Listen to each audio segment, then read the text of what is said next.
नमस्कार, knocking-news.com में आपका स्वागत है। मैं हूं गिरजेश वशिष्ठ। हमास और इजराइल के बीच में समझौता हो गया है। अब थोड़ा थोड़ा भरोसा होने लगा है कि सचमुच हो गया है, और इसमें जो तय हुआ है वो थोड़ी सी बातें तय कर लें, उसके बाद हम समझेंगे कि इस समझौते का कितना गंभीर पहलू जो है वो अभी तय होना बाकी है, और इस पहलू के बगैर ये सारा समझौता बेकार है। हालांकि ना तो हमास, ना डोनाल्ड ट्रंप और ना नेतन्याहू कोई भी उस तरफ देखने को तैयार है जो इनके सर पे पाप है। कानून के हिसाब से सबको जेल में होना चाहिए। पहले समझौते की तरफ जाते हैं। समझौते में क्या हुआ है? उसमें यह हुआ है कि सभी जीवित इजरायली बंधकों को मुक्त कर दिया है, हमास ने छोड़ दिया है, और 2000 फिलिस्तीनी कैदी उन्होंने छोड़ दिए हैं। उसमें कई 250 से ज़्यादा ऐसे जो उम्र कैद वाले थे। 1700 वो लोग हैं जिनको इस दौरान पकड़ा गया था जब ये गाजा का ऑपरेशन चला, और उनको छोड़ दिया गया है।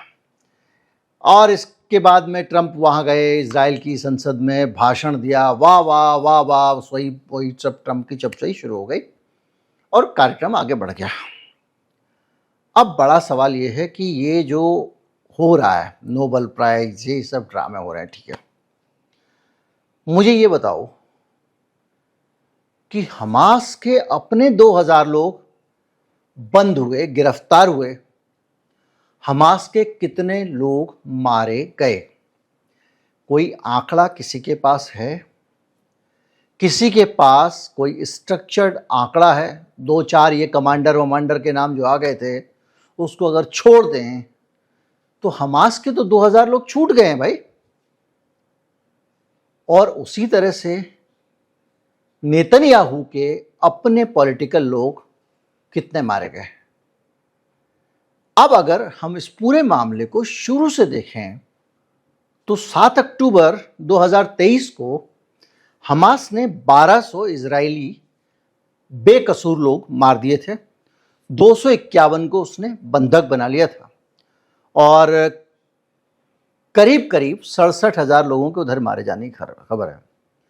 तो ये 251 बंधक बनाए गए थे, चलो उसमें से तो कुछ छूट गए, लेकिन जो 1200 मार दिए गए थे उनके गुनहगारों को सजा कौन देगा? इन 1200 लोगों की मौत की सजा किसको मिलने वाली है? क्या वो 67,000 जो बेकसूर लोग इजराइल में मार दिए गए हैं, क्या आप ये मान के चलोगे कि हमास के किए की सजा उनको मिली है? हमास विन विन सिचुएशन में है। हमास के 2000 लोग भी छूट गए हैं, और उधर इजराइल भी जो है उसके ये लोग जो मर गए हैं उसके बाद में वो भी खुशियां मना रहा है। थोड़ा सा ठहर के सोचिए, अभी और आगे बढ़ते हैं कि भाई इस युद्ध में हमास तो अभी भी उसकी शर्तें हैं, मैं समर्पण नहीं करूंगा, ये नहीं करूंगा, बातचीत होनी है। अभी शुरुआती ये हुआ है कि उसके 2000 छोड़ दिए गए, उन्होंने बंधक छोड़ दिए। तो दुनिया में कहीं कोई न्याय नाम की चीज है? जिन लोगों को हमास वालों ने मारा था वहां पर, बेचारे वो तो मेला मना रहे थे। तो क्या हमास के उन लोगों को कोई सजा होगी जिनके कारण ये हुआ? वो तो अब चीयर्स कर रहे हैं ना, समझौता हो गया एक दूसरे के साथ में। दूसरा सवाल, उससे भी बड़ा सवाल, गाजा का हाल देखिए आप। 67,000 लोग फिलिस्तीन के आम बेकसूर लोग मार दिए गए। 1,70,000 घायल हुए हैं। ये आधिकारिक आंकड़ा, ऑफिशियल आंकड़ा। अगर आप अनऑफिशियल एक आंकड़ा जाएं तो 2 लाख के करीब लोगों के मारे जाने की चर्चा लोग कर रहे हैं। गाजा की कुल आबादी के 10% लोग मार दिए गए। मरने वालों में 20,000 से ज्यादा बच्चे हैं, और ये कुल मौतों के 30% तो बच्चे मरे हैं। इसका मतलब है कि हर दिन औसत 90 से ज्यादा लोग मार दिए गए। इन लोगों की जिनकी मौत हुई, इनके जिम्मेदार किसी एक आदमी को धरती पर कोई सजा मिलेगी? नेतन्याहू उसी स्टेटस को, सेलिब्रिटी स्टेटस को एंजॉय कर रहे हैं? क्या डोनाल्ड ट्रंप को सजा मिलेगी जो इस युद्ध को लगातार बढ़ावा देते रहे? बाइडेन को सजा मिलेगी जिन्होंने नेतन्याहू को लगातार समर्थन दिया और नेतन्याहू को इस सब करने की खुली छूट दी? क्या इंटरनेशनल कम्युनिटी के लोगों को सजा मिलेगी? क्या वो अरब देश जो आज ट्रंप उनकी तारीफ कर रहा है, उन सभी को कुछ सद्बुद्धि आएगी? वो कहीं किसी को दोषी मानेंगे? ये बड़ा सवाल है। अगर आप मौत के आंकड़ों से आगे बढ़ जाएं, 14,222 लोग गायब हैं वहाँ पे।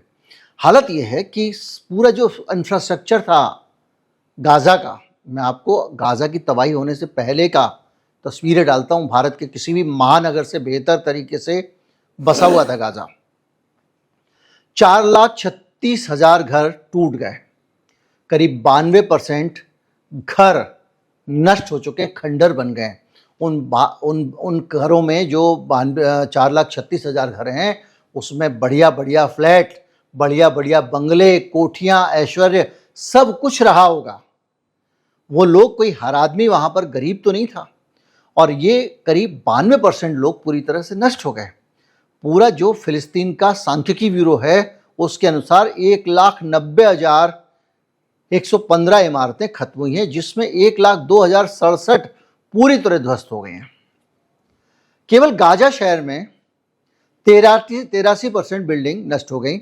81,000 इसमें घर थे लोगों के। पूरी गाजा पट्टी में 66% बिल्डिंगें धूल में मिला दी गई। अब ये जो जिनके घर थे, जिन्होंने पूरी जिंदगी में कमाई धमाई जो कुछ कर करा के इसको इकट्ठा किया था, उनका सब कुछ छिन गया। इस सब का दोष किसका है?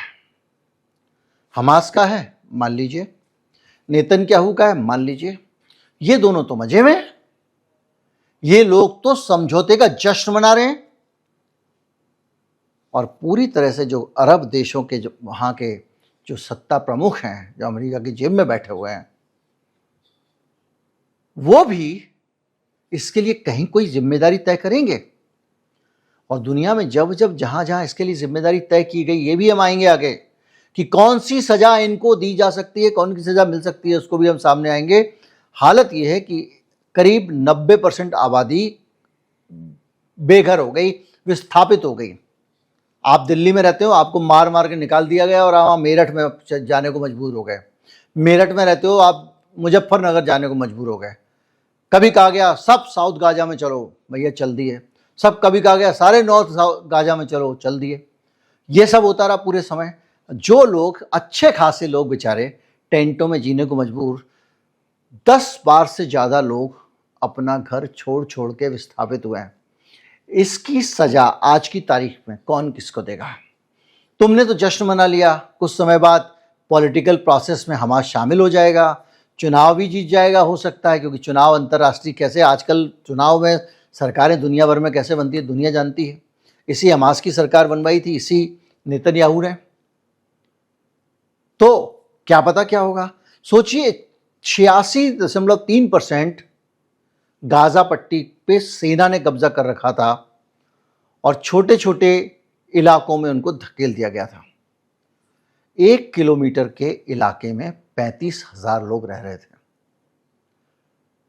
भेड़ बकरियों की तरह। 1 किलोमीटर में 30,000 लोग। 1 किलोमीटर का मतलब यह है 1,000 वर्ग मीटर। तो अगर आप देखें कि 1,000 मीटर के अंदर 30,000 लोग, यानी 1 स्क्वायर मीटर में 1,000 लोग। पढ़ाई लिखाई का जो हाल था गाजा का, वो ये हो गया कि सारे स्कूल नष्ट हो चुके हैं। 36 अस्पतालों में से कुल 16 थोड़े बहुत काम कर रहे हैं। 94% अस्पताल नष्ट हो चुके हैं। स्वास्थ्य मंत्रालय के अनुसार 697 स्वास्थ्य सुविधाओं पर हमले हुए। 36 अस्पतालों को बमबारी और आग लगा के नष्ट किया गया। 130 एम्बुलेंस चला दी गई।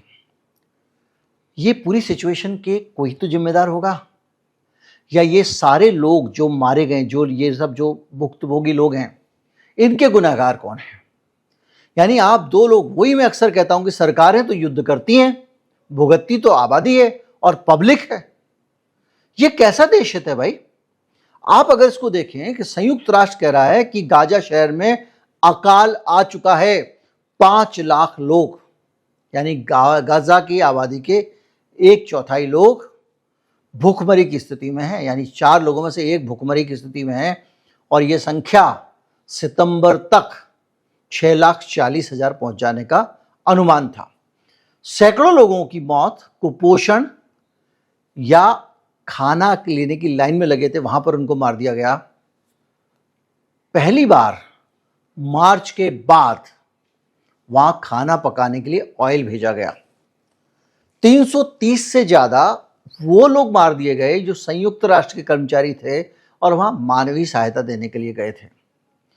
चिकित्सा निकासी की समस्या बहुत बड़ी समस्या थी। ये क्या होता है, जब कोई ज्यादा बीमार हो जाए तो उसको गाजा से बाहर ले जाके कहीं इलाज कराया जाए, इसकी इजाजत देने की कहीं पर भी कोई अच्छी व्यवस्था नहीं थी। आंकड़ा कहता है कि 1,05,000 घायल में से 14,000 को ही गाजा से बाहर भेजा जा सका। अगर 60% चिकित्सा अनुरोधों को खारिज कर दिया गया, यानी 100 लोग घायल हुए गंभीर रूप से, तो सिर्फ 40 को ही इलाज के लिए जाने दिया गया। और इस तरह से निकाला जाए तो 5 से 10 साल लोगों को बाहर जाने में लगेंगे। तो ये जो एक पूरा तांडव खड़ा किया गया, इसका जिम्मेदार कौन और जो है उसको क्या सजा मिलेगी? इस दुनिया में जो अरब देश हैं, जिन लोगों को ये लगता है मुसलमान का साथी है, उनको समझ में आ जाना चाहिए कि कोई किसी का नहीं। अमेरिका जिसका है उसका है और कल किसका है पता नहीं। इस अमेरिका की अगर शह ना होती, अमेरिका का अपना गाजा में नहीं चल रहा, ये इजराइल में नहीं चल रहा होता, तो इतनी तबाही हो ही नहीं सकती थी। अब हम आगे चलते हैं कि किस तरह से इन लोगों को सजा अब भी दी जा सकती है। मेरा मानना यह है कि हमास के लीडर्स हों या नेतन्याहू हों, इन लोगों की जवाबदेही तो होनी ही चाहिए कि ये जो इतनी मौतें हुई हैं, इसकी रिस्पॉन्सिबिलिटी किसकी है। डोनाल्ड ट्रंप हो सकता है कोई शांति पुरस्कार पा जाए, सर्वोच्च सम्मान मिल रहा है इजराइल का उनका, लेकिन यहां कुछ चीजें बड़ी साफ हैं। मुझे नहीं पता कि शांति होगी कि नहीं होगी, अभी भी मैं कह रहा हूं, क्योंकि मुझे इन दोनों ही पार्टियों पर भरोसा नहीं है। लेकिन अंतर्राष्ट्रीय आपराधिक न्यायालय इंटरनेशनल क्रिमिनल कोर्ट ने 21 नवंबर 24 को नेतन्याहू और जो गैलेंट था, वो जो योआव गैलेंट, उनका पूरा जो डिफेंस मिनिस्टर था, उसकी गिरफ्तारी के वारंट जारी किए हुए हैं। नेतन्याहू इसीलिए अभी इधर उधर से घूम फिर के एक से दूसरी जगह जाते हैं। उनकी हिम्मत नहीं है कि वो कुछ ऐसे देशों में से निकल जाए जहां जो आईसीसी पे साइन कर चुके हैं।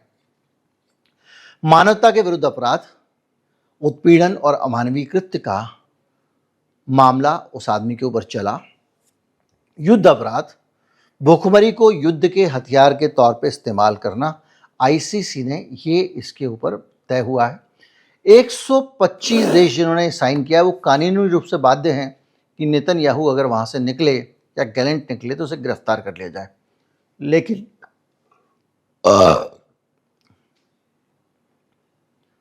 और इसीलिए वो रास्ता बदल बदल के जाता है। यानी एक ये आस हो सकती है कि इस मुकदमे में उसके खिलाफ तगड़ा वाला एक्शन हो, क्योंकि बहुत गंभीर आरोप है। इसके अलावा संयुक्त राष्ट्र ने भी नरसंहार की पुष्टि कर दी है और ये 16 सितंबर 2025 को घोषित किया गया। लेकिन आप सोचिए, जब गुंडे इकट्ठे हो जाएं तो पुलिस चौकी भी क्या कर लेगी। यहां तो विधायक जी भी गुंडे हैं और वो भी उसके साथ में है, डोनाल्ड ट्रंप। हालत यह है कि बाकायदा आयोग ने पाया संयुक्त राष्ट्र के कि 1948 नरसंहार कन्वेंशन के अनुसार 4 ऐसे काम किए जो नरसंहार के काम थे गाजा ने। क्या डोनाल्ड ट्रंप इस सारे पाप से उनको बचा के ले जाएंगे? समूह में लोगों की हत्या करना, गंभीर शारीरिक और मानसिक नुकसान पहुंचाना, जीवन में ऐसी परिस्थितियां थोपना जो किसी एक ग्रुप के लिए विनाशकारी हों, सामूहिक रूप से। वो कोई भी समूह हो सकता है, धर्म का, जाति का, नेशनलिटी का, एक जगह का, और ऐसे काम करना कि लोग बच्चे पैदा ना कर पाएं। ये सारे के सारे मामले इनके ऊपर हैं। जो नवी पिल्लई हैं इसके अध्यक्ष, उन्होंने बाकायदा इनको व्यक्तिगत रूप से जिम्मेदार ठहराया है। इंटरनेशनल कोर्ट ऑफ जस्टिस में साउथ अफ्रीका बाकायदा गया है और नरसंहार के कन्वेंशन के उल्लंघन के मामले में इजराइल के खिलाफ मुकदमा दायर किया है। तभी से साउथ अफ्रीका से जला रहता है डोनाल्ड ट्रंप। अमेरिका आईसीसी का सदस्य नहीं है और सुरक्षा प्रदान करता है, लेकिन कई देश ऐसे हैं जो इस मामले में इनके खिलाफ कार्रवाई हो सकती है। तो कुल मिला के थोड़े बहुत कहीं कहीं हो रहा है। मेरा मानना यह है कि हिटलर के खिलाफ जो सजा हुई थी या इस तरह के जितने भी तानाशाह दुनिया में हुए हैं, उनको जिस तरह चौराहों पर सजाएं दी गई हैं, उस तरह की सजाएं ऐसे युद्ध अपराधियों को देना चाहिए। जो गाजा में रहने वाले लोग थे, उन बेचारे बेकसूर लोगों को इस हिंसा में झोंकने वाले हमास और नेतन्याहू जैसे लोगों को इंसानियत के प्रति इतिहास का सबसे बड़ा गुनाह करने का दोषी माना जा सकता है। और इतिहास की सबसे बड़ी मानवीय त्रासदी इन लोगों ने मिलकर गाजा में पैदा की है। हिस्ट्री में ऐसा कभी नहीं हुआ, हिटलर के टाइम में भी नहीं हुआ। ये राक्षस हैं, महादुष्ट हैं, और इनका संहार करने के लिए अगर ऊपर से भी कोई अवतार आता है तो मुझे खुशी होगी, हालांकि मैं नहीं मानता कि ऐसा कुछ होता है। आशा है आप समझ पा रहे होंगे कि ये पूरी का पूरा जो समझौता है, इसमें सेलिब्रेट करने जैसा अगर कुछ है तो सिर्फ इतना है कि बाकी और मरते उनकी जान बच गई। आज हम इस बात पर राहत महसूस कर सकते हैं कि इन दुष्ट और राक्षसों ने थमने का फैसला लिया है, लेकिन थमने से पहले इन्होंने जो कुछ किया था उसकी जिम्मेदारी कौन लेगा? उसकी जिम्मेदारी इनको ही लेनी चाहिए और इनके ऊपर आनी चाहिए। और धरती पे अगर कोई न्याय जैसी चीज है, ऊपर कोई ईश्वर, अल्लाह, गॉड कुछ बैठा हुआ है, तो ये उसकी भी परीक्षा है कि इन लोगों के खिलाफ, क्योंकि इंसानों के बस का तो किसी का है नहीं, वो बेचारे अपनी रक्षा ही नहीं कर पाए, 7 लाख मर गए। तो ऐसे लोगों को सजा मिलनी जरूरी है। निश्चित तौर पे जो समझौता हुआ उससे आगे की तबाही बच गई। डोनाल्ड ट्रंप के बहुत सारे पैसे बच गए जो उसको लगातार इजराइल को दे रहा था, लेकिन आम जनता के प्रति जो गुनाह हुआ है, चाहे वो उस 7 अक्टूबर की घटना में मरे हों, चाहे ये इसने मारे हों, इसका कहीं ना कहीं न्याय होना जरूरी है। नमस्कार, जय हिंद।